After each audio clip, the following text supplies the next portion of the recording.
Imagine a world where the act of giving charity isn't seen as a virtue. Yeah, that's a tough one to wrap your head around. It really is. I mean, we're totally wired to think that, handing a sandwich to a guy on the street makes you the hero of the story. Right. But I want you to picture a society where that exact act, just handing over that sandwich, is actually considered evidence of a crime. And just to clarify, not a crime committed by the person giving the food. Exactly. A crime committed by the structure of the society itself. Because logically, for that sandwich to be handed over, someone had to be in a position to beg for it. Yeah. And if someone is begging, the system has fundamentally failed them. Exactly. Or, well, let's actually take it a step further. Imagine that the very existence of a philanthropist is proof that a civilization is completely broken. Which is a heavy thought to start with. It is. But welcome to the deep dive. Today, we are basically taking a sledgehammer to some of our most cherished moral concepts. We really are. We're looking at this deeply radical structural interpretation of Quranic scripture. Specifically, we're diving into the analysis and the lectures of the thinker Ghulam Ahmad Pervez. And we should probably put a quick disclaimer right off the bat here. This isn't a sermon. Oh, not at all. We aren't here to preach to you or tell you what to believe. We are strictly looking at this material as a piece of socio-political theory. Right. The source looks at these texts, specifically Surah 2, verses 83 through 88, and it doesn't see a guide for, just being a nice religious person. No, it sees a blueprint. Exactly. It sees a constitution for an economic order that is neither capitalist nor communist. It boils down to the difference between being religious and establishing a system. Or, as the source material defines it, the difference between mazhab and deen. That distinction right there is the entire engine of what we're talking about today. Yeah, it really is. Because mazhab is what most people naturally think of when they hear words like Islam or Christianity or Judaism. The ritual. Right. The personal piety, the prayer beads, going to a service. It's an individual pursuit. It's private. It's very much a me and God kind of relationship. Exactly. But deen is defined here as a collective socio-economic system of life. A state structure. Yeah, an economy, a judicial system. Right. The source argues that over centuries, humanity has basically swapped out this architecture of systemic equity, which is deemed for what it calls a bank ledger spirituality. The mazhab. Right, the mazhab. And the mission of our deep dive today is to understand how this perspective proposes dismantling the very concepts of rich and poor entirely. Completely eradicating them. Yeah. We aren't talking about making rich people nicer to poor people. The sources are talking about making the category of poor totally obsolete. Which is an incredibly massive claim. It is. And honestly, when I first started reading through the provided notes, I was pretty skeptical. It sounds utopian, doesn't it? It sounds like Star Trek. Just this post-scarcity, perfect world.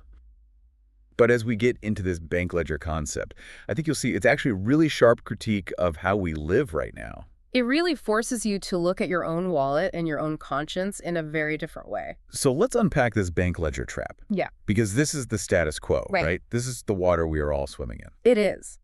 The source material uses this exact metaphor of a ledger credits and debits to describe traditional religion, the mazhab. Because it's transactional. Completely transactional. Think about how most people approach their spiritual or even moral lives. I do a bad thing, that's a debit. Right. I do a good thing, that's a credit. I mess up, I donate to a charity, and suddenly I feel like my books are balanced. And Pervez argues that this exact transactional mindset is what allows for and even encourages what he calls systemic crimes. Let's define that for everyone. What exactly is a systemic crime in the context of these sources? Well, a systemic crime is when you participate in or benefit from an economic structure that fundamentally exploits people. But you're following the rules of that structure. Perfectly. Let's say you run a massive business. You pay your workers the legal minimum wage, which we all know isn't actually a living wage. Right.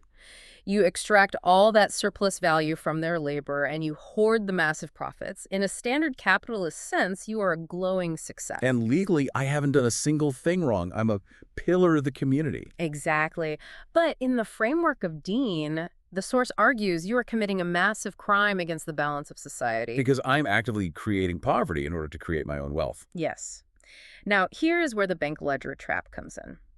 In the traditional religious view, the mazhab, how do you fix this moral stain? I write a check, I give some of my money away. You give zakat or charity. Yeah. And in traditional interpretations, that's very often calculated as basically 2.5% of your accumulated wealth. So wait, let me get this straight.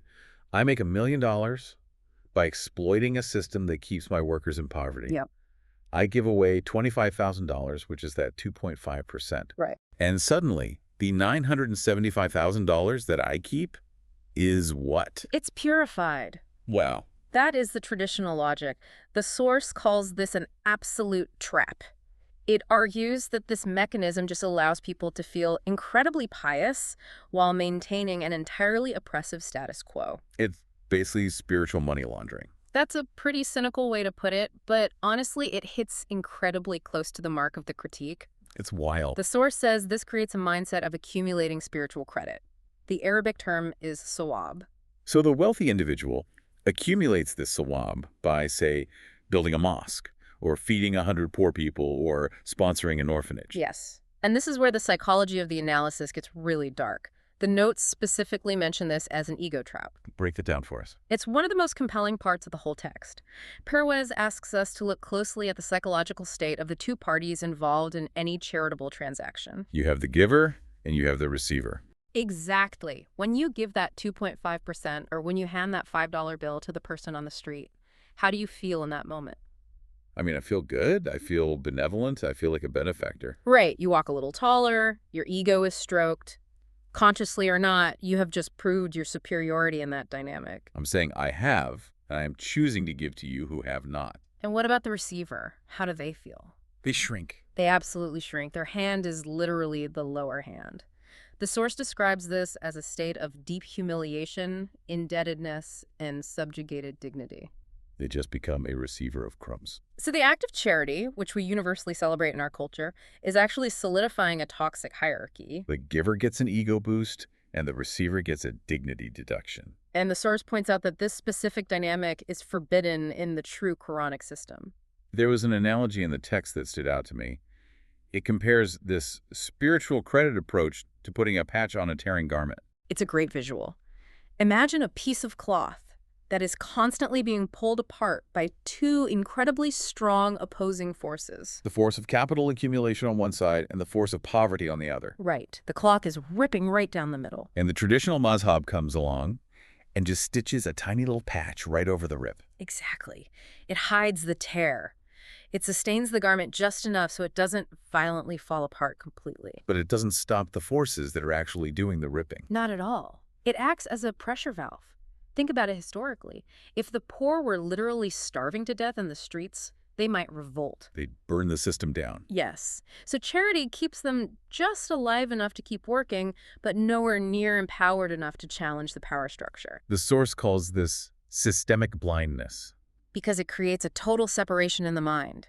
You have your religion over here, you're praying, you're fasting, you're almsgiving. And you have your economy over there, the cutthroat way you actually make your money. And the source argues that the deen utterly rejects this separation. Life is an indivisible whole. You cannot be a saint in the place of worship and a wolf in the marketplace. Exactly. But wait, I have to play devil's advocate here for a second because I know what you're thinking at home. Go for it. If you tell people, hey, charity's actually bad or charity's a trap, aren't you just going to make people stop giving? That's the fear. And then the poor will just starve faster, right? Yeah. I mean, isn't a patch better than a gaping hole? That is the absolute classic defense of the status quo. Hey, it's better than nothing. Right. But the source isn't saying you should stop giving and do nothing. The source is saying you need to stop just giving and actually fix the system so that giving isn't necessary in the first place. Okay, that's a massive pivot. That changes the entire goal. It completely changes the definition of goodness itself. And the source introduces a concept here that is absolutely vital to understand. The word is ihsan. Yes, ihsan. Now, I've heard this word before in passing. Usually it's translated simply as kindness, or doing a favor, or benevolence. That's right. If you ask a typical speaker, they'll tell you ihsan is just doing something extra nice for someone. Going above and beyond. But the source takes us on a fascinating linguistic deep dive here. It traces ihsan back to its linguistic root, which is husn. Which translates to beauty, correct? Yes, but we have to look at how Quranic Arabic actually defines beauty. It's not just aesthetic. No, it defines it as proportion, as balance. It's the state of things being in their exact proper place. There was an analogy in the notes about a face. I found this really helpful to visualize the difference between normal charity and ihsan. It's a very striking image. Imagine a truly beautiful, perfectly proportionate human face. Everything is exactly where it should be. Okay, I'm picturing it. Now imagine one of the eyes is displaced. It moves just an inch out of its socket, creating this obvious deformity. Oh, wow. It's actually this disturbing to even picture. The balance is completely gone. The beauty is destroyed. Now, applying our standard charity model to this charity is essentially putting a nice, clean bandage over that displaced eye. Right. It covers up the ugliness. Maybe it stops any bleeding. But the eye is still physically out of the socket. The face remains fundamentally distorted beneath the bandage. And ihsan. Ihsan is the active, structural act of putting the eye back into the socket. Wow. It is the act of fully restoring the original balance. That is a huge shift in perspective. So if we apply this exact logic to a society, If society is the face, then extreme wealth on one side and extreme poverty on the other is the distortion. the eye is out of the socket. The proportions are entirely wrong. So performing ihsan isn't about tossing the poor person a handful of change to smooth things over for a day. Right. ihsan is the structural, almost mathematical act of closing the economic gap between the rich and the poor until the balance is fully restored. This changes the emotional dynamic completely, doesn't it? Yeah. Because if I am restoring balance, I'm not doing you a favor. Precisely. If ihsan is about restoring an objective balance, then it is absolutely not a gift that I benevolently bestow upon you. It's a correction of a systemic error. Yes. If I have a massive surplus and you have a massive need, the system is mathematically broken. So moving that surplus from me to you isn't me being some kind of savior. Not at all. It's just me helping to fix a broken machine. It totally takes the ego out of it. You can't feel arrogant about fixing a flat tire. You just fix it because the car needs to drive. Exactly. And the source heavily emphasizes that ihsan must be done without expecting a reward. Not even that spiritual credit. Especially not the spiritual credit, because restoring balance is simply the baseline requirement of a functioning society. It is a strict obligation. So we've moved from charity as a virtue to restoration as an obligation. That's the core shift. But how? This is where I always get stuck with these grand theories. It's the practical application. Yeah. It sounds amazing on paper to say restore the balance. But what does the actual blueprint look like? Because the source goes into some fairly radical economic territory here. It really does. It starts by intensely critiquing the alternatives we currently rely on. We have capitalism, obviously, and we have the welfare state. Which most people, especially in the West, think is the ultimate solution. You heavily tax the rich, you provide social benefits to the poor, safety nets. Right. But the source critiques the secular welfare state and honestly, even socialist models on the exact same grounds as it critiques religious charity. How so? It argues that the welfare state still inherently operates on that giver and receiver dynamic. Ah, I see. It still assumes there will permanently be a class of people who have surplus and a lower class of people who need help. It basically institutionalizes the wealth gap. It just makes the government the middleman for handing out the crumbs. Exactly. It keeps the poor perpetually dependent on the system. The source is unequivocally clear on this point. What's the ultimate goal then? The ultimate objective of Deen is a society where no individual is dependent on another's charity, period. So if the welfare state isn't the final answer, what does the source propose?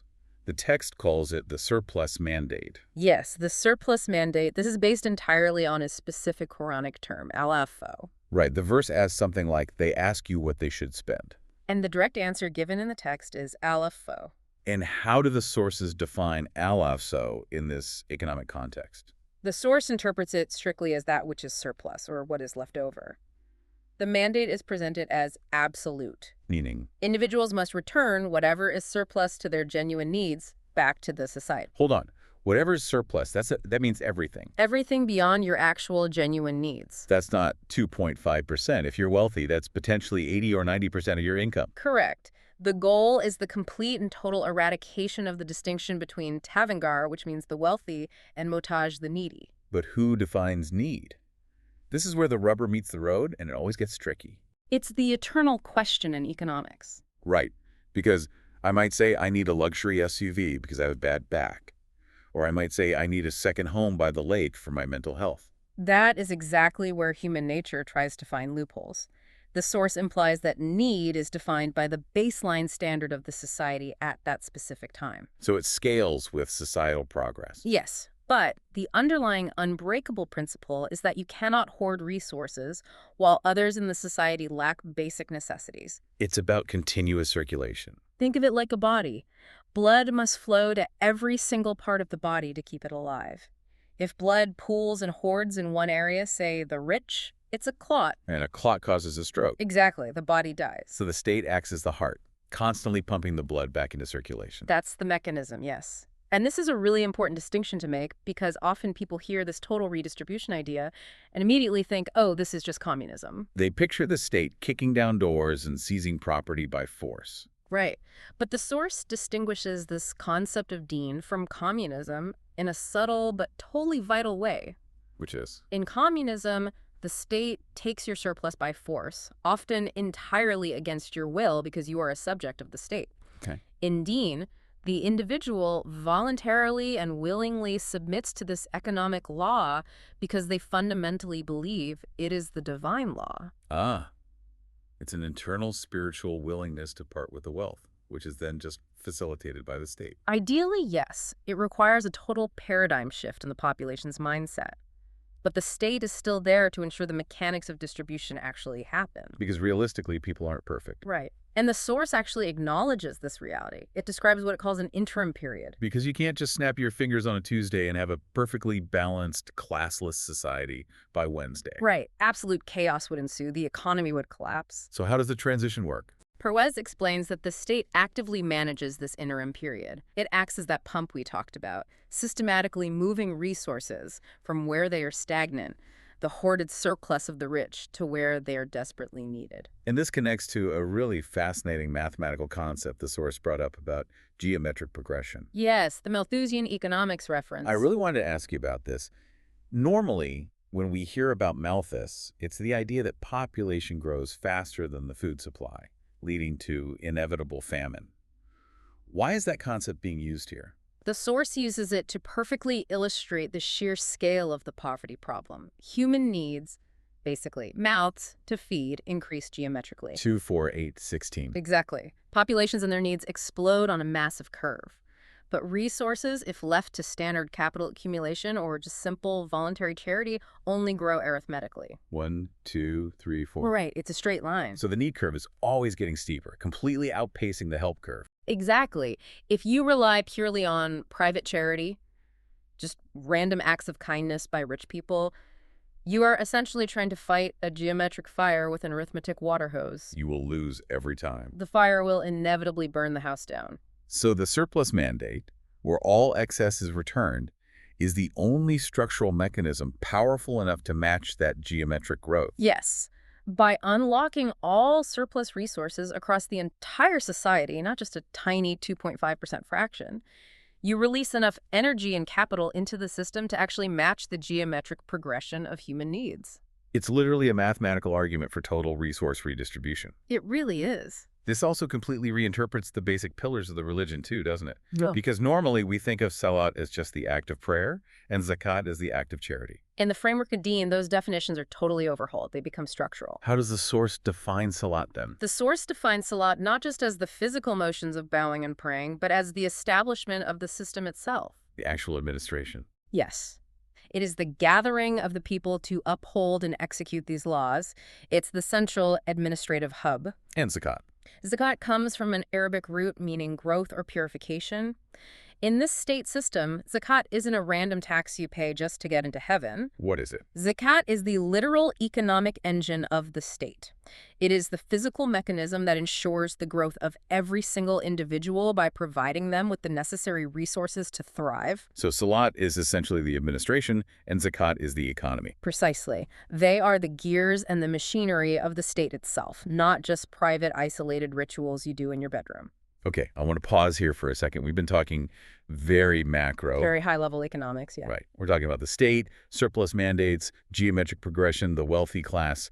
But the source text takes a really sharp, fascinating turn here. It brings it all right into the living room. It applies this exact same logic of balance versus authority directly to the family dynamic. And honestly, this is often the absolute hardest part for people to digest. I can see why. Because abstract economics is one thing. You can debate that all day. But telling people how they should fundamentally treat their parents, that gets incredibly personal. But the source argues you can't separate them. It says the core unit of any society is the home. Exactly. If the philosophy of Dean isn't functioning properly within the walls of the home, it has zero chance of working at the level of the state. And the main conflict the text identifies here is around the concept of idat. Which translates to obedience, or more accurately, blind obedience. In traditional mazhab, and really in most Eastern cultures and even a lot of Western ones historically, the rule regarding parents has been pretty absolute.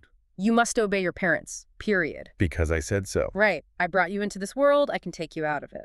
It's a strict hierarchy. The parent commands and the child submits. But the source aggressively challenges this. It argues that idat, this blind, unquestioning obedience, is actually highly destructive to societal progress. It stunts evolution. There was a specific argument in the notes to illustrate this. They called it the cave argument. Yeah. I found this kind of hilarious, but honestly, it's logically bulletproof. It's a fantastic thought experiment, the source says. Imagine if this exact law of absolute obedience was strictly enforced from the very beginning of human history. Okay, so generation 1 of humanity lives in a cave. Right. Generation 2 comes along, and the kid looks around and says, "Hey, Dad, it's really cold and damp in here. I actually figured out how to build a hut out of branches. Let's move out." And if the divine law is absolute obedience to the parent? The dad looks at the kid and says, "No, we live in caves. My father lived in a cave. I live in a cave. That is our way. I absolutely forbid you to build a hut." And the child is obligated to obey. So they stay in the cold cave. And then generation 3 comes along and says, "Hey, I figured out how to make fire." And the dad says, "No, we sit in the dark. Put that out." If every single generation just blindly obeyed the rules of the previous one, we would quite literally still be sitting in caves today. Exactly. The core argument is that human progress actually requires the new generation to actively disobey, or at least differ from the old generation. They need the autonomy to choose a totally new path. The source argues that God's intention is for humanity to constantly evolve and improve. Blind obedience is the enemy of that evolution. But it's not just an argument about technological progress, is it? There's a harsh biological critique in the notes, too. The source talks about the arc of life. This is where the text gets incredibly pragmatic and honestly maybe a little sensitive for some readers. It refers to a Quranic phrase, arzal al-umr. Which translates to what? It means the feeblest age, old age. Okay. The source points out a universal biological reality. As human beings age, we very often face cognitive decline. Memory fades, mental sharpness decreases. We get set in our ways. Exactly. Adaptability to completely new paradigm-shifting ideas drastically slows down. Meanwhile, the youth, the adult children, are in what the source calls their intellectual prime. Right. Their brains are highly plastic. They are rapidly absorbing new information. They fundamentally understand the current context of the world much better than their elderly parents do. So the source simply asks, does it make any rational sense whatsoever to force the capable mind to submit blindly to the declining mind? When you lay it out strictly logically like that, it sounds like a complete recipe for disaster. Why on earth would you put the person holding a 50-year-old outdated map in charge of navigating new terrain? But hold on, let me push back here. Please do. This sounds incredibly cold. Are we basically just saying, sorry, Mom, you're old, your brain is shrinking, so just be quiet and sit in the corner? That's the trap people fall into when they hear this. Because that seems to heavily violate the whole honor thy father and mother concept that spans almost every religion. And that is exactly where the crucial pivot happens in the text. The source entirely rejects etel obedience. Right. But it replaces it with, can you guess? Isan. Yes. Isan. Restoring balance again. Exactly. Restoring the balance. Okay, walk me through how this specifically applies to aging parents. Do you remember the analogy of the face from earlier? The eye that was displaced out of the socket? Yeah, vividly. Think about what happens when parents age. They systematically lose their balance in life. They lose their physical strength. They lose their financial independence, often. They lose their position of authority and relevance in the fast-moving world. They become physically and socially displaced from their prime. They become incredibly vulnerable. So the adult child's duty is no longer to obey them like a foot soldier obeying a general. No. The child's duty is to provide the support, the emotional care, and the physical resources to restore their balance. To give them back their dignity. Exactly. To be their hands and feet when theirs fail. To be their memory when they forget. It's a total role reversal. The child officially becomes the caretaker. You treat them with husn, with deep beauty and proportion. You absolutely listen to them. You actively seek their advice because they possess decades of lived wisdom and experience. But the final decision. The final decision. The actual autonomy over the direction of the family and society. That firmly remains with the capable child. So the dynamic becomes, I love you, I will fiercely take care of you, I will make sure you are totally comfortable and freely respected, but I am making the financial decisions. I am choosing my career path. Yeah. I'm choosing my spouse. Precisely. Because if the previous generation dictates the future just becomes a repeat of the past. The source is incredibly firm on this point. It has to be. The rising generation must have the absolute freedom to navigate the complex realities of their own time while simultaneously carrying the moral burden of caring for the previous generation. It perfectly connects back to that macro idea of no dependency we talked about earlier. How so? Well, the parents eventually become dependent on the ihsan of their children, just as the financially needy in a society are dependent on the ihsan of the state system. Exactly. But in both cases, it's not framed as a degrading debt or a handout. It's simply a necessary restoration of order.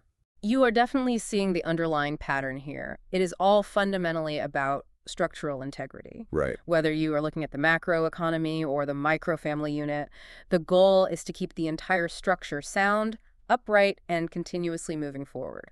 It's social engineering, not just feel-good ethics. That's the perfect way to phrase it. I want to bridge this concept of authority into the theological section of the notes now. We've talked extensively about the biological father in the home being displaced from absolute, unquestioned authority. Right. The source also seems to actively displace the ideological fathers of religion, the ancient classical scholars, from absolute authority too. Yes, and that parallel is highly intentional. Just as you shouldn't blindly obey your biological father if his outdated rules hinder actual progress, you shouldn't blindly obey the religious fathers of 500 or 800 years ago if their specific interpretations are holding society back today. Which naturally leads us to a section that deals specifically with Jesus referred to as Isa and the concept of the Holy Spirit. I know this part can seem like a sudden detour. Yet when I first read this section, I was scratching my head a bit, but I think I'm starting to clearly see the structural connection. It directly connects through the concepts of power and universalism. The source closely analyzes Surah 2, verse 87, Which talks about giving Jesus clear proofs and supporting him with something called Ruach Qudus. which is universally translated as the Holy Spirit. Now, in Christianity, and even just in general popular culture, I think the source even explicitly mentions an old novel called The Sorrows of Satan here. The Holy Spirit is often viewed as this highly mystical, ghostly entity. A literal dove descending, or a literal ghost, a supernatural presence. Right. But Perwez aggressively rejects that mystical definition for this specific textual context. He does. He argues that in Quranic terminology, ruh, which translates to spirit, very often actually refers to divine revelation, or the force of the law itself. Not a literal ghost. No. And quadus implies a state of absolute purity or distance from human corruption. So instead of a supernatural ghost, it's basically an incorruptible force. Think of it as the spirit of the law. Like when people say the spirit of 1776, they aren't talking about a literal phantom haunting Philadelphia. They're talking about a powerful driving ideology. Exactly. The source argues that Jesus was fundamentally supported by this powerful universal revelation to break down a very specific, stubborn barrier. The barrier of race. The barrier of the Israelites, specifically. Before Jesus arrived, the prevailing perception in that region was that divine guidance was essentially a strict tribal monopoly. You had to be a genetic son of Israel to be among the chosen. It was a biologically closed club, almost like a country club religion. Jesus comes along, deeply supported by this universal spirit, this overarching divine law, to shatter that exact monopoly. To boldly demonstrate that the divine law isn't restricted to one specific bloodline, It is freely available for all of humanity. So Indeed. how does this theological point tie back into the complex economic system we were just dissecting? It all comes down to universalism. Just as Jesus broke the racial monopoly on access to God, the socio-economic system of Dean breaks the class monopoly on access to resources. Oh, wow. It's the exact same spirit, the same driving force of breaking down artificial man-made barriers to create true equity. And the source sharply contrasts this dynamic, barrier-breaking spirit with the sheer stagnation of traditional religious leadership. It uses the metaphor of the sealed vessel. The learning mindset versus the stagnant mindset. Yes. The source heavily critiques the religious leaders, really of any era, past or present, who stand up and say, we know enough, the ancient books are closed, we do not need and will not accept any new interpretations. The classic "our cup is full" attitude. Exactly. And practically speaking, if your cup is already entirely full to the brim, you cannot pour a single drop of anything else into it. The source actually calls this stagnant state a form of kufr, doesn't it? Which usually translates to denial or disbelief. Yes, but it defines it uniquely here. It's not necessarily denying that God exists, but rather fatally denying the human capacity for continued intellectual growth. It strongly contrasts this sealed vessel mindset with the prophet's explicit prayer, Rabbi Zidni Ilma.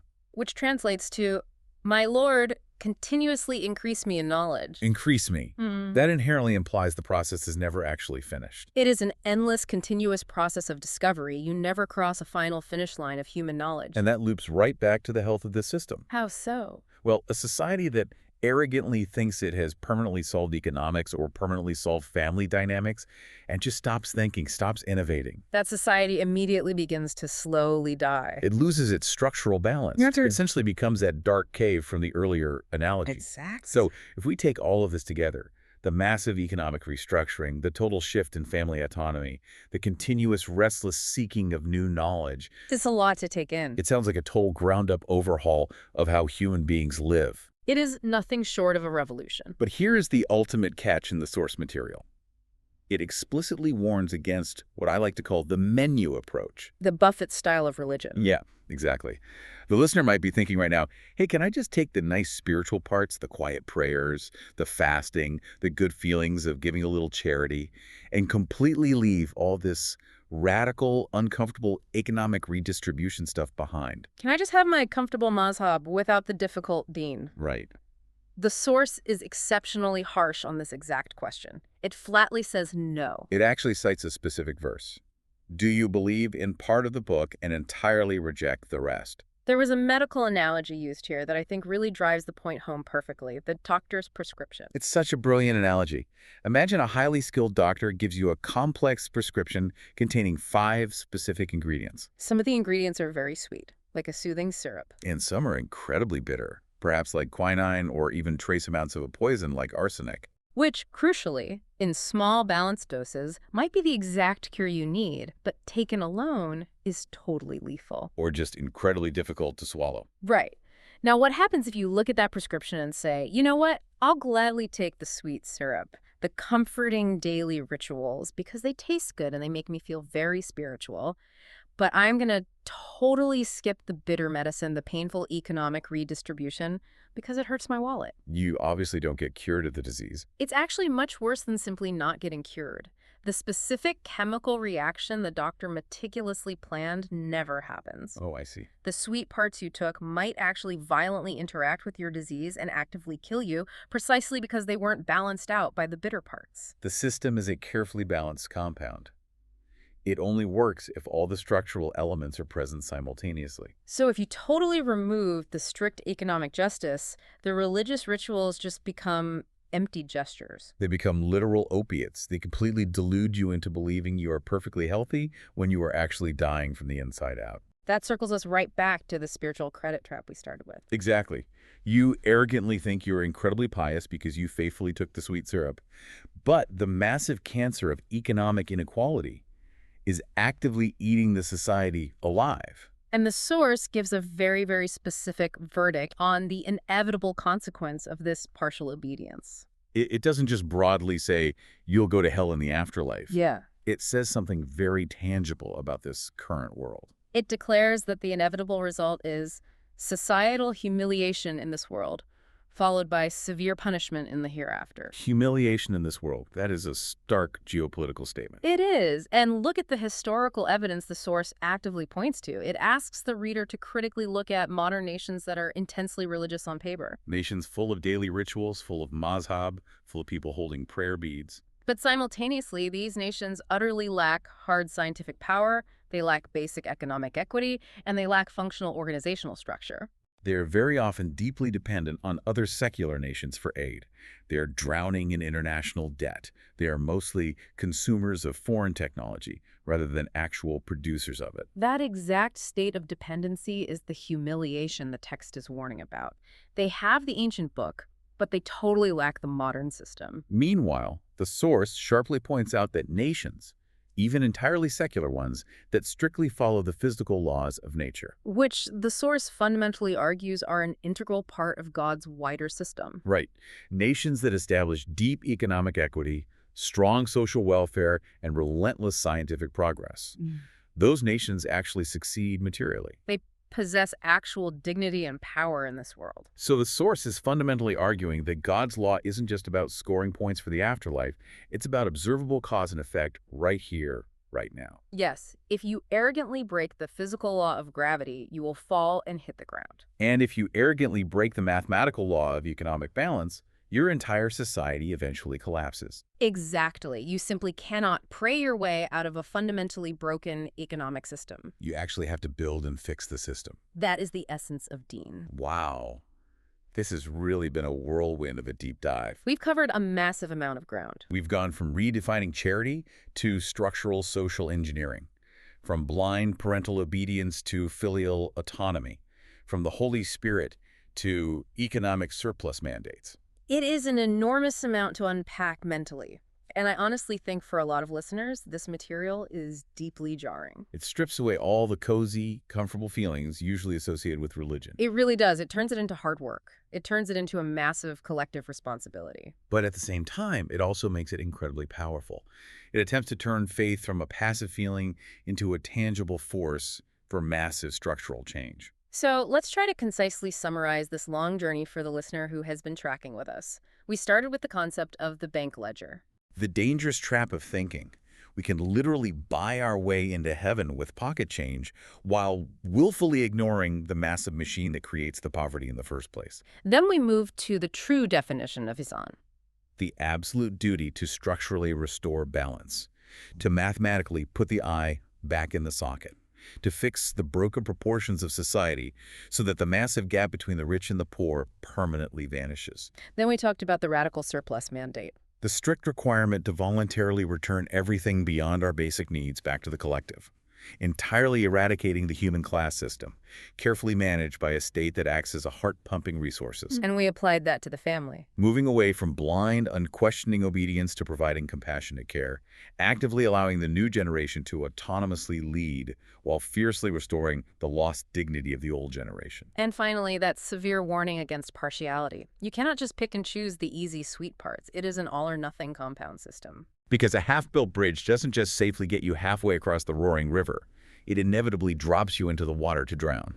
This entire perspective just profoundly shifts the moral burden, doesn't it? It completely shifts it.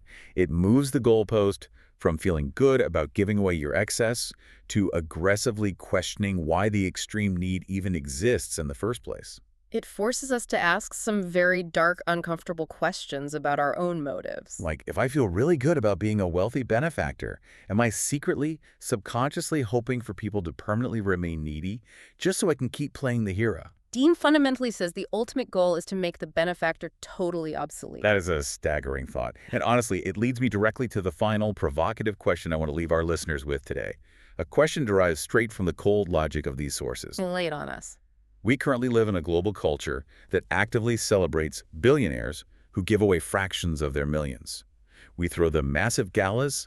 We name huge foundations after them. We literally build statues to honor philanthropists. We treat them like the peak of human morality. Right. But if we actually follow the strict logic of this Deen, if the ultimate goal is a perfectly balanced system where no human being is ever dependent on another's charity, Yeah. does that mean the very existence of modern philanthropy, is actually glaring proof of a totally failed society? That really is the question you have to wrestle with. Is the philanthropist the hero of our modern story, or are they just the flashing red warning light that the story has gone horribly wrong? Definitely something to deeply think about the next time you see a massive charity drive poster in your neighborhood. Indeed it is. Thank you for diving so deep with us today. This was an undeniably heavy one, but I think a vitally important one to explore. Always a pleasure to unpack these complex ideas. We'll see you next time.